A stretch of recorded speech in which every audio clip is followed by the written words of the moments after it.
సమావేశం నిర్వహించారు. రాజన్న జిల్లా ఇన్ఛార్జ్ పుట్ట రవిమాదిగా హాజరయ్యారు. సిజేఐ మీద దాడిని నిరసిస్తూ నవంబర్ 1న హైదరాబాద్ లో నిర్వహించే దళితుల ఆత్మగౌరవ ర్యాలీని పెద్ద ఎత్తున విజయవంతం చేయాలని పిలుపునిచ్చారు.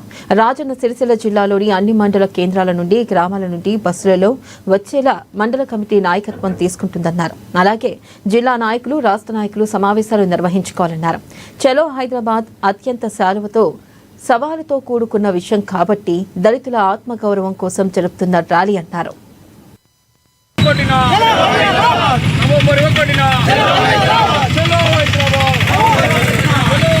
మరి ముఖ్యంగా అంబేద్కర్ విగ్రహం దగ్గర సిజే గారిపై మరి దాడి చేసిన దాని మీద గౌరవనీయులు మండలి గారు మరి వచ్చే నెల 1వ తారీఖు నాడు హైదరాబాద్లో దళితుల ఆత్మగౌరవ సభ నిర్వహించబోతుంది కాబట్టి తప్పకుండా మరి ఈ జిల్లాలో ఉన్నటువంటి అన్ని మండలాల నుంచి జిల్లా నుంచి దళిత నాయకులందరూ కూడా తమ విధిగా హాజరై మరి ఈ ర్యాలీని సభను విజయవంతం చేయవలసిందిగా పిలుపునిస్తున్నాం. ఈరోజు రాజన్న సిరిసిల్ల జిల్లా కేంద్రంలో పద్మశ్రీ గౌరవ మందాకృష్ణ మాదిగ ఆదేశాల మేరకు నవంబర్ 1న చలో హైదరాబాదు ఏదైతే సుప్రీంకోర్టు ప్రధాన న్యాయమూర్తి జేజీపై దాడి చేసినటువంటి లాయర్ను వెంటనే అరెస్ట్ చేయాలి.